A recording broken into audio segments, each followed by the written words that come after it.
ये वीडियो मैं उस स्टूडेंट के लिए बना रहा हूं जिसका एग्जामिनेशन 1 फरवरी को 1 फरवरी शिफ्ट 1 और शिफ्ट 2 वालों के लिए। एक्चुअली अभी तक जो भी पेपर हुआ है, जैसे आपका 27 तारीख का पेपर हो चुका है, 29 तारीख का पेपर हो चुका है और अभी 30 तारीख का पेपर हो चुका है, जिसमें 6 शिफ्ट निकल चुका है। तो ये 6 शिफ्ट का जो पेपर देखा गया है, उस पेपर के बेसिस पे 1 फैब वालों के लिए कुछ इंपॉर्टेंट पॉइंट हम यहां पे लेके आए। जैसे कि अगर हम पेपर को देखें, मैथ्स के पेपर को देखें या फिजिक्स के पेपर को या केमिस्ट्री के पेपर को, तो सबसे इंपॉर्टेंट ये है कि पेपर टफ नहीं आ रहा, पेपर आसान आ रहा। पेपर मतलब ऐसा आ रहा है जिसको स्टूडेंट बहुत आसानी से कर सकते हैं अगर वो सारे चैप्टर्स को पढ़े हुए हैं और सारे टॉपिक से एक सवाल बनाए हुए हैं। तो जैसे अगर हम मैथ्स के बेसिस पे बात करें, मतलब मैथ्स की अगर हम बात करें तो कोऑर्डिनेट का हो गया, 3D का हो गया, वेक्टर का हो गया, ये सब का क्वेश्चन बहुत आसान आ रहा है। तो आप मैथ्स में रिवीजन अगर आपको करना है, एक दिन आपके पास बचा हुआ 31 जनवरी और आज का रात भी बचा हुआ, तो अगर आपको रिवीजन करना है तो आप एपीजीपी को थोड़ा अच्छे से देख लें, क्योंकि एपीजीपी से जो क्वेश्चन पूछा जा रहा है वो आसान क्वेश्चन पूछा जा रहा है जिसको आप आसानी से कर सकते हैं। दूसरा, वेक्टर और 3D को भी आप देख लें, क्योंकि वेक्टर और 3D से भी आसान आ रहा, बेसिक सा सवाल आ रहा।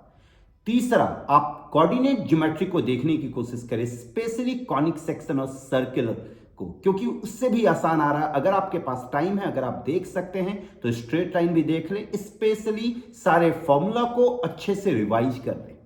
अगर हम फिजिक्स की बात करें तो फिजिक्स में कुछ छोटा छोटा चैप्टर्स है, जैसे फ्लूइड मैकेनिक्स हो गया, उसको आप देखें। बल्क मॉडल्स वाला चैप्टर हो गया, प्रॉपर्टीज ऑफ मेटल, उसको आप देखें। सेमीकंडक्टर एंड डिवाइसेस को देखें। काइनेमेटिक्स से भी बहुत आसान आसान क्वेश्चन आ रहा है।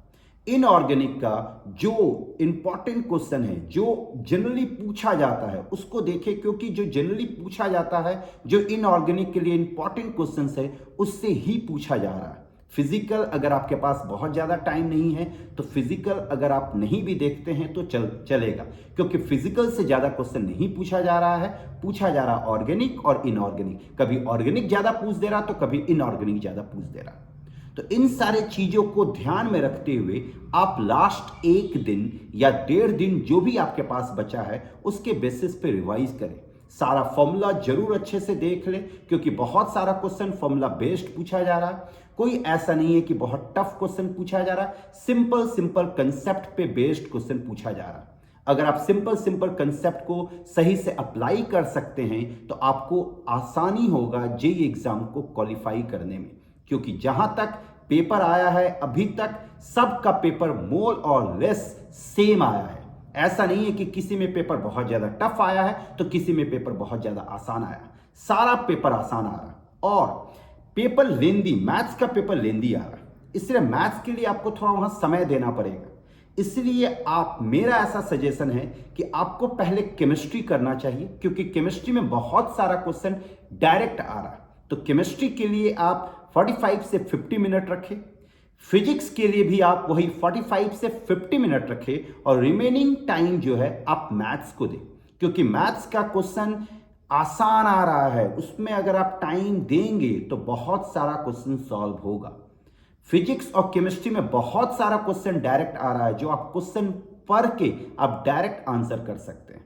तो याद रखें, मेरा ये सजेशन है कि पहले आपको केमिस्ट्री के लिए जाना चाहिए, देन फिजिक्स के लिए, उसके बाद मैथ्स के लिए। 45 मिनट से 50 मिनट केमिस्ट्री के लिए, वही 45 मिनट से 50 मिनट फिजिक्स के लिए, और रिमेनिंग टाइम आपको मैथ्स देना चाहिए। इस तरीके से अपने प्रिपरेशन करें, बेसिक बेसिक चीज देख रहे हैं, आपका एग्जाम अच्छा जाएगा। चलिए, ऑल द बेस्ट आप सभी लोगों को।